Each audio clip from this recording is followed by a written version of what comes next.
One thing that I find with shops is they most of the time don't understand how to create a pricing strategy for what they're selling for labor, because there's different types of labor.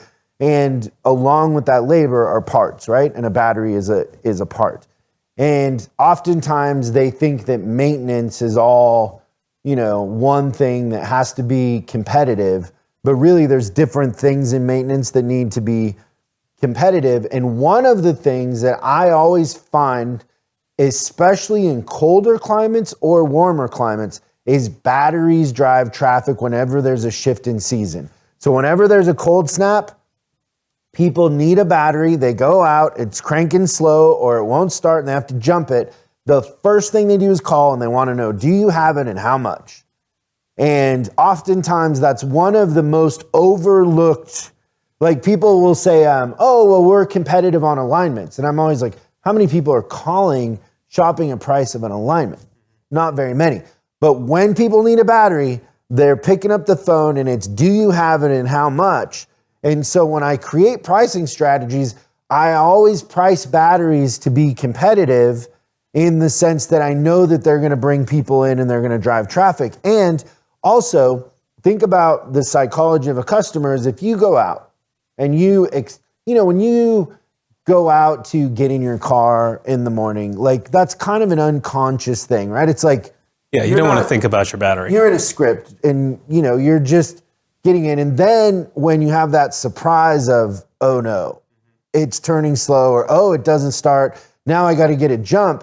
You're way more open to the idea of when we do an inspection, maybe we should fix that oil leak. Maybe we should replace those belts, whatever it is, because that unforeseen surprise has you in a state of, oh, I don't want that to happen again. Yeah. And so batteries drive traffic in, they create an opportunity for you to do an inspection, and they also create a mindset of wanting to maintain and prevent surprises. Mm-hmm. So pricing them strategically is very effective. The northern part of the US and the southern part where it's really hot, and Canada for sure, And you've got your product grades within there too. So Interstate would have an M-line, an MT, and an MTP, and an MTX. All, I think that's where it's important for customer service advisors. You made the point, ask why. I need a new battery. Why? Well, it didn't start. And then dig in, why did it die? Did it die as, it's 4 or 5 years old? And that's okay, but it's like, it's only 2 years old. Well, why? Tell me more about what you're running. It's like, well, I've got this massive stereo system and I've put in these aftermarket televisions and satellite systems and things like that. So, well, perhaps, Mr. Customer, you should consider upgrading to this AGM battery rather than the factory spec, one that's just a little bit lower. Yeah, it's funny. I have a new Range Rover and I want to upgrade the stereo because it's got a factory stereo and that factory stereo is okay, but it's not loud enough for me. I need it louder. It's very clean. But I was driving this morning coming here and I was wishing that there was more, I was wishing it went to 11 and I bet I would have to upgrade the battery to do that. You should find out for sure. Yeah. And it can't hurt. An AGM is going to last a lot longer anyway, but some people, you want to be conscious of what their budget is, but you also don't want to sell them something that they're going to have to return early because nobody's going to be happy about that. So what do you see in shops or dealerships that are selling the most batteries? What is their mindset? And then what is the system that they're consistently doing that's creating that outcome? Yeah, so we worked with large accounts, I worked personally on the Firestone Complete Auto Care, and the shops that did it best it was about leadership. It was top-down leadership. The owner or the manager said, we're going to test every car. Now, we know that's not actually possible because our best national account tests about 60% of cars. Oh, really? Yeah, and even once we did a pilot with our own Interstate people in service bays testing every car they could, and you could only test about 80% because sometimes it might require removing upholstery or back seats, or you've got a battery that's, it's kind of an afterthought for engineers. they've put it in the trunk under the spare tire, and it's just impossible to get that customer in and out and to test that. Plus, you get a lot of voltage drop in that long line from the battery to the engine, so it's not an accurate test. So really can only test about 60 to 80% is about the most you're going to be able to do.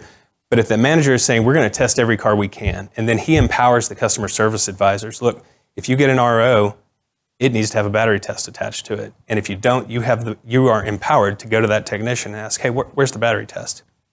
And if they said they can't do it, just jot a note on there, and then the manager spot checks it, a couple times a week, just to go through the ROs and make sure that the battery is in fact being tested. So saying the leadership saying we're going to test everyone we possibly can, and then holding people accountable to that and empowering them to hold people accountable. It's that simple.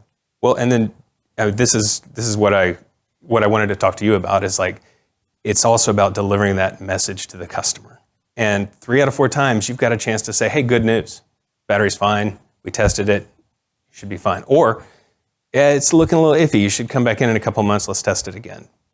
And the more you do that, the more you build that credibility, the more they're going to trust you when it is time to replace. Yeah, so I always look at that as a deposit or equity with the customer. So all the times that you tell them that it checked out okay, whether it's the battery or the inspection, you're creating equity in the sense that if the first time you ever mention the inspection is when they need to buy something, there can be mistrust there. Not always. Like you're being upsold something. The good news kind of like, it builds equity. Like, hey, it should be okay and it is okay. So, hey, but just taking the time to mention it is a deposit in the future. Thanks so much for watching this clip of Service Driver Revolution. We're uploading new stuff every day, so make sure you subscribe and click the bell icon so you don't miss out.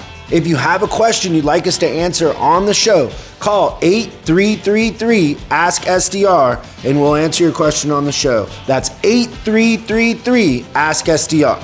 For special deals on our books and training, head over to offers.chriscollinsinc.com. Now that's offers.chriscollinsinc.com. I'm Chris Collins, and I'll see you in the next video.